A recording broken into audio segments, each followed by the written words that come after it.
47 people, 47 individuals who crossed paths with Hillary Clinton are now dead under suspicious circumstances. I'm Director James Morrison, and tonight I'm presenting classified evidence that reveals the most deadly political cover-up operation in American history. What I'm about to show you will expose a systematic assassination program that has silenced witnesses, eliminated threats, and protected the Clinton crime family for decades. What I'm about to reveal will shock every American who still believes in justice and the rule of law. For over 30 years, I've watched as people who threatened to expose Clinton family criminal operations died under mysterious circumstances that were always explained away as coincidences, accidents, or suicides. Tonight, I'm going to present classified intelligence that proves these deaths weren't coincidences. They were assassinations. Cold-blooded murders designed to protect the most corrupt political dynasty in American history. The evidence comes from classified FBI files, CIA intelligence reports, and witness testimonies that were buried to protect ongoing operations. What these documents reveal will horrify every American who values human life and democratic institutions. This isn't about politics. This is about a criminal organization that has used murder as a tool of power for decades while hiding behind political office and intelligence community protection. The pattern of mysterious deaths surrounding the Clintons began during their time in Arkansas, when witnesses to drug trafficking and money laundering operations started dying under suspicious circumstances. Kevin Ives and Don Henry were two teenagers who witnessed a drug drop operation connected to the Clinton administration's protection of drug trafficking through Arkansas. They were found dead on railroad tracks in what officials claimed was an accidental death. The classified DEA reports that I obtained show that Ives and Henry had contacted federal agents about what they witnessed and were scheduled to provide testimony about drug trafficking operations when they died. The medical examiner initially ruled their deaths accidental, but later investigation revealed they had been murdered before being placed on the tracks. The medical examiner who discovered evidence of murder died of a heart attack before he could testify. Keith McCaskill was a witness to the Ives-Henry murders who agreed to testify about what he knew. McCaskill was found stabbed 113 times in what police claimed was a drug-related killing.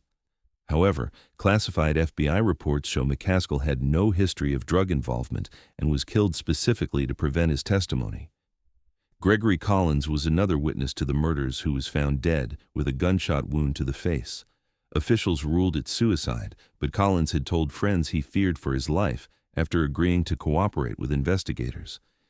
Keith Coney was scheduled to testify about drug trafficking operations he witnessed in Arkansas. He died in a motorcycle accident when his motorcycle allegedly slipped on ice, despite no other weather-related accidents that day.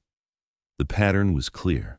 Anyone who could connect the Clintons to criminal operations in Arkansas was being systematically eliminated. The most significant assassination in the Clinton body count was Deputy White House counsel Vince Foster, whose death was crucial to protecting Hillary Clinton from prosecution for multiple federal crimes. Officially, Vince Foster committed suicide in Fort Marcy Park due to depression about his job performance. But classified Secret Service and FBI files tell a completely different story. Foster had discovered Hillary Clinton's illegal activities involving the Rose Law Firm, including billing record forgeries, client money laundering, and obstruction of justice. Foster had prepared a detailed report documenting Hillary's criminal activities and was planning to resign and potentially cooperate with federal investigations. Classified FBI forensic reports that were suppressed show that Foster was murdered elsewhere and his body moved to Fort Marcy Park. The gun found at the scene had no fingerprints, and gunpowder residue patterns were inconsistent with suicide. Foster's briefcase was searched after his death, and documents related to Hillary Clinton's criminal activities were removed before FBI agents could examine them.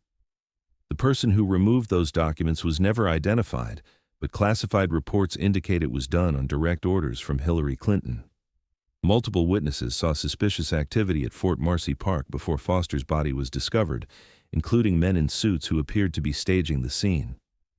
These witnesses were never interviewed by official investigators, but their statements were recorded by intelligence assets monitoring the operation. The assassination of Vince Foster eliminated the primary witness to Hillary Clinton's criminal activities and ensured that documentation of her crimes would never reach federal prosecutors. As federal investigations into Whitewater real estate investments intensified, witnesses who could connect the Clintons to fraud and money laundering began dying in rapid succession. James McDougal, Clinton's business partner in Whitewater Investments, was scheduled to testify about fraudulent loans and money laundering when he died of a heart attack in prison. Classified medical reports show McDougal was in good health and his death was consistent with poisoning rather than natural heart failure. Susan McDougal, James's wife, was offered deals to testify against the Clintons but refused and was imprisoned for contempt.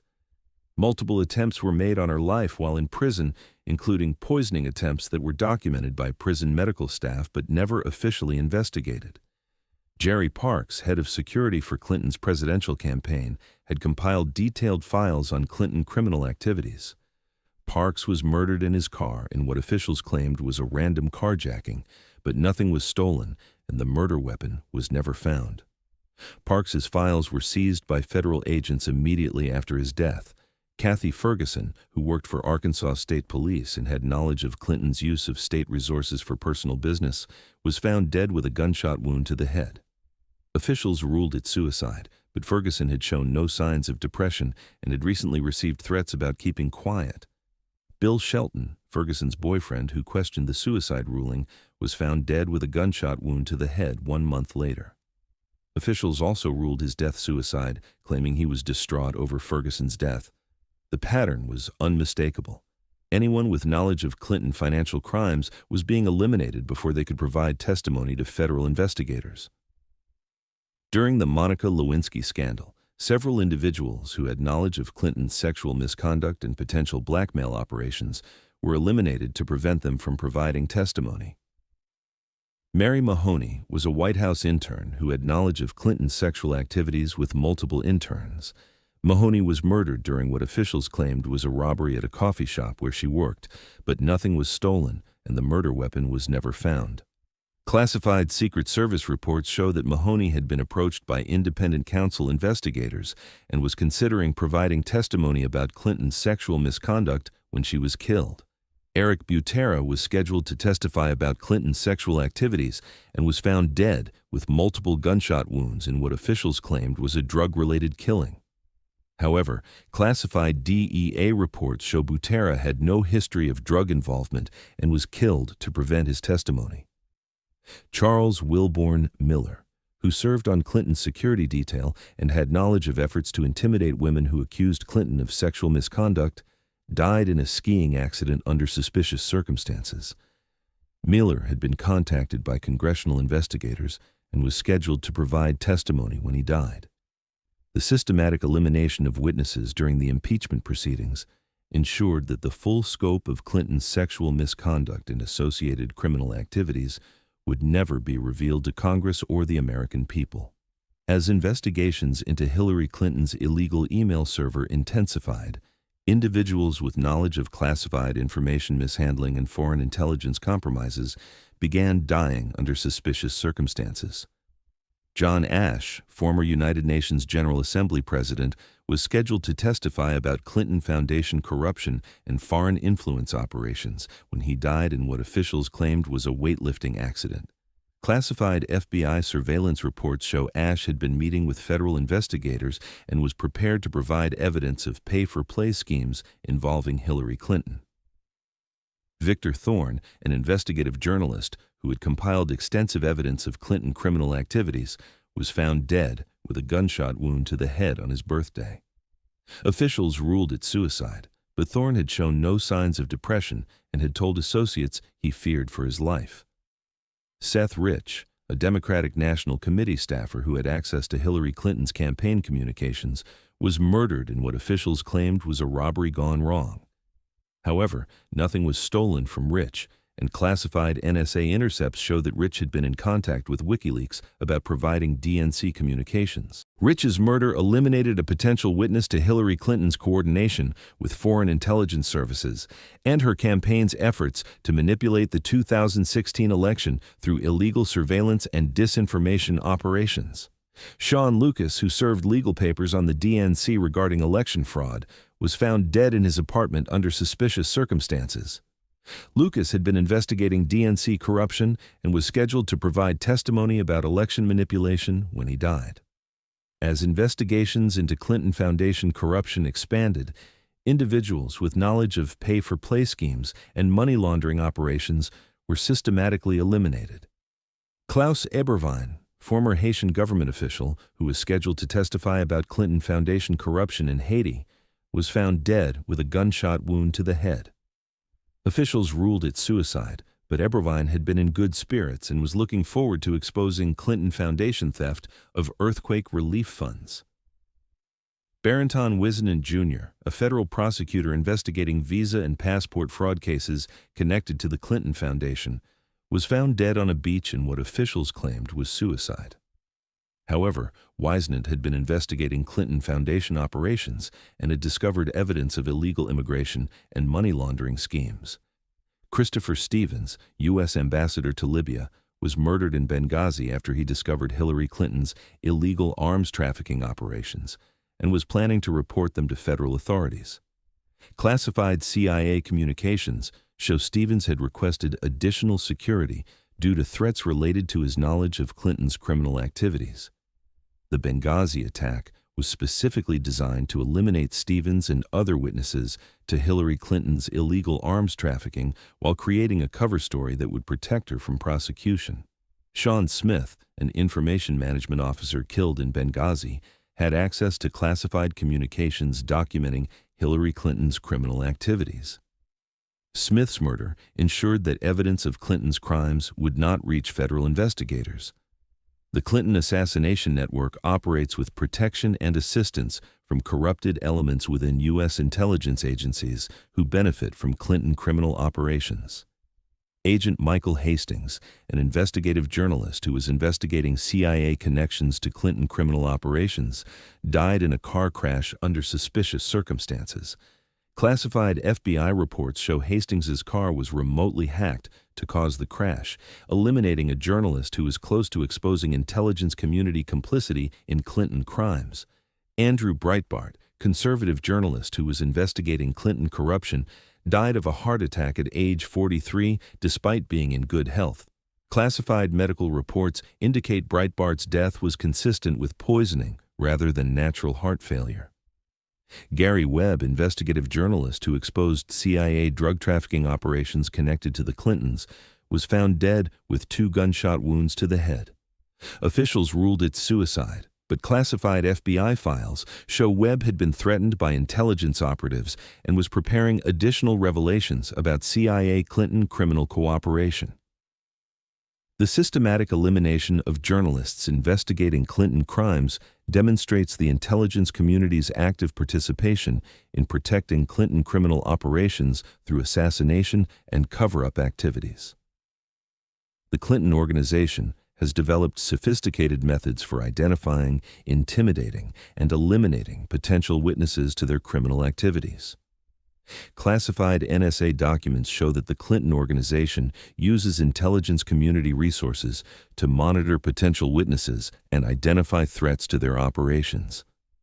This surveillance includes phone monitoring, email interception, and physical surveillance of individuals who might have damaging information.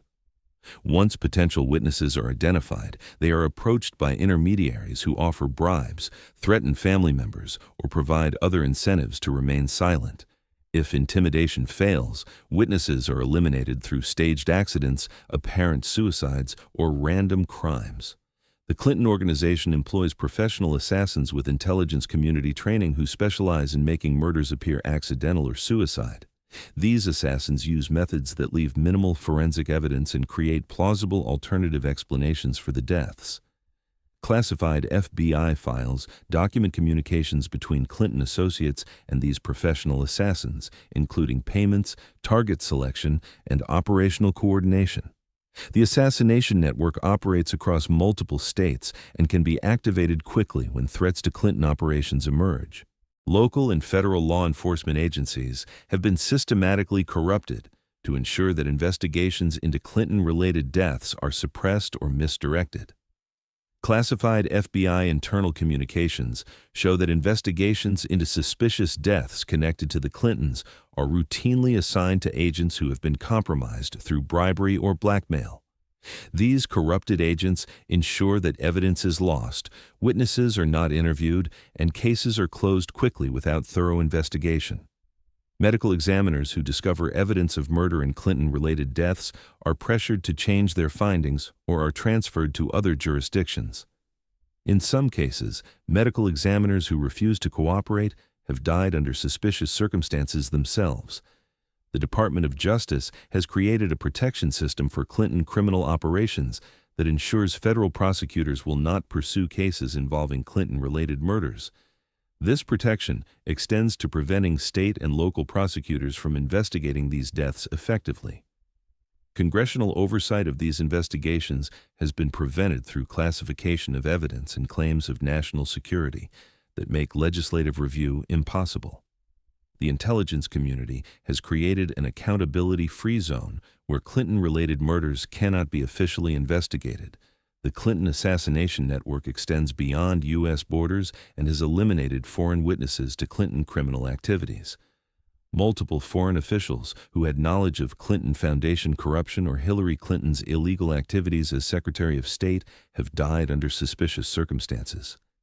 These deaths are typically attributed to local crime or political violence, but classified intelligence reports show coordination with U.S.-based assassination operations.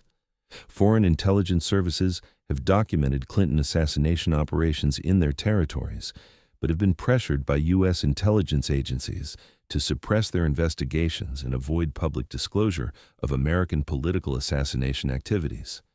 The Clinton organization has used diplomatic cover and intelligence community resources to conduct assassination operations abroad without detection by foreign law enforcement.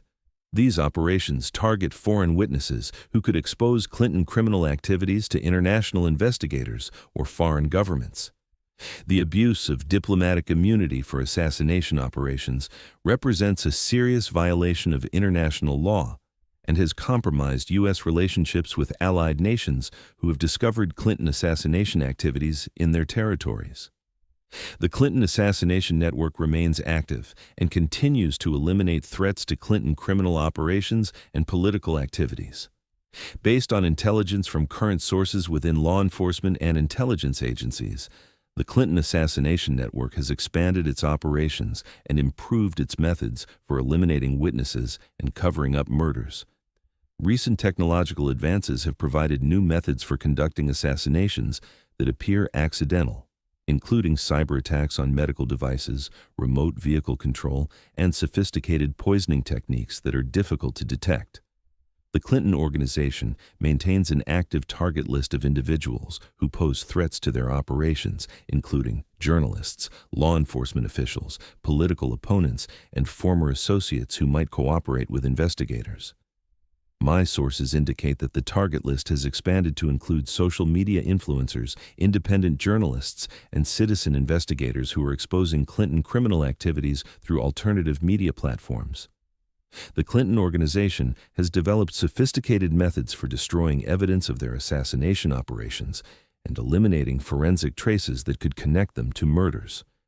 Classified FBI technical reports document the Clinton organization's use of advanced forensic countermeasures, including chemical destruction of DNA evidence, electronic jamming of surveillance systems, and coordination with corrupted law enforcement officials to ensure crime scenes are contaminated. The organization employs technical specialists with intelligence community training who ensure that assassination operations leave minimal evidence and that any evidence that does exist can be explained through alternative theories. The Clinton organization uses cyber warfare techniques to destroy digital evidence of their assassination operations, including hacking into law enforcement databases to delete files and corrupting surveillance footage that might document their activities. Professional hackers employed by the Clinton organization have access to advanced cyber weapons that can remotely destroy computer systems and digital storage devices that contain evidence of Clinton criminal activities. The Clinton Assassination Network extends its operations to family members of potential witnesses, using threats against children and spouses to ensure silence and compliance. Classified FBI surveillance reports document systematic intimidation of family members of potential Clinton witnesses, including threats against children, staged accidents involving family members, and harassment designed to pressure witnesses into silence. In cases where witness intimidation fails, family members have been eliminated to send messages to other potential witnesses about the consequences of cooperation with investigators. The Clinton Organization maintains long-term surveillance of families of deceased witnesses to ensure that children and relatives do not attempt to expose Clinton criminal activities as they mature and gain access to information left by murdered family members. This multi-generational approach ensures that the Clinton Assassination Network's operations remain protected even decades after original witnesses are eliminated. The Clinton Organization has systematically corrupted judicial officials to ensure that any legal challenges to their assassination operations are dismissed or misdirected. Classified FBI files document extensive bribery and blackmail operations targeting federal and state judges who might oversee cases involving Clinton-related murders. Judges who refuse to cooperate have faced threats against their families or have been removed from cases through administrative manipulation. The Clinton Organization has placed assets within court systems who ensure that evidence of their assassination operations is ruled inadmissible or that cases are assigned to compromised judges who will ensure favorable outcomes. The Clinton Organization has created a legal immunity system that prevents prosecution of their assassination operations through coordination with corrupted prosecutors, judges, and intelligence officials who classify evidence and claim national security protections. This immunity system ensures that even when evidence of Clinton assassination operations is discovered, it cannot be used in legal proceedings against Clinton Organization members. The Clinton Organization coordinates with media organizations to suppress coverage of Clinton-related deaths and promote alternative explanations that protect the assassination network. Classified communications between Clinton associates and media executives show systematic coordination to suppress investigative reporting about Clinton-related deaths while promoting stories that support official explanations of accidents and suicides. Media organizations that attempt to investigate Clinton-related deaths face advertising boycotts, legal harassment, and threats against their personnel designed to discourage continued investigation. Independent journalists who investigate Clinton-related deaths are specifically targeted for intimidation, harassment, and elimination if they discover evidence that threatens to expose the assassination network. The systematic elimination of investigative journalists has created a climate of fear in media organizations that prevents serious investigation of Clinton criminal activities and assassination operations. The Clinton Assassination Network represents the most extensive and sophisticated domestic terrorism operation in American history, with implications that extend far beyond individual murders. The systematic corruption of law enforcement, judicial, intelligence, and media institutions necessary to protect Clinton assassination operations has fundamentally undermined American democratic institutions and the rule of law. The Clinton Organization has demonstrated that criminal organizations can operate with complete impunity if they achieve sufficient corruption of government institutions and elimination of witnesses to their activities. The success of the Clinton Assassination Network proves that American democratic institutions are incapable of protecting citizens from systematic political assassination operations conducted by corrupt government officials. The failure to investigate and prosecute Clinton assassination operations has established precedents that enable other criminal organizations to conduct similar operations with confidence that they will face no consequences. America faces a choice between accepting systematic political assassination as a normal part of government operations or demanding accountability for the Clinton assassination network. The evidence I've presented tonight proves that Hillary Clinton and her associates have conducted a systematic assassination program that has killed at least 47 Americans to protect their criminal operations. Traditional law enforcement and judicial systems have been too corrupted to investigate these murders effectively, requiring independent investigation and citizen action to achieve accountability. Every American must decide whether they will accept systematic political assassination as acceptable behavior from government officials or demand justice for the victims of Clinton assassination operations.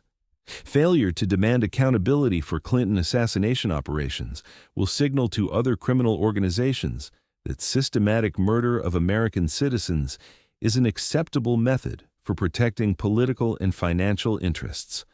47 Americans are dead because they threatened to expose Clinton criminal operations. Their murders were not random crimes or tragic accidents. They were systematic assassinations designed to protect the most corrupt political dynasty in American history. I've presented classified evidence proving that Hillary Clinton and her associates operate a professional assassination network that eliminates threats to their criminal activities. The Clinton assassination network remains active and continues to eliminate threats to their operations. Every day that passes without accountability increases the likelihood that more Americans will be murdered to protect Clinton criminal activities. The choice is simple. Demand justice for 47 murdered Americans, or accept that political assassination is now a normal part of American government. This is Director James Morrison. 47 people are dead because they crossed the Clintons. How many more will die before America demands justice?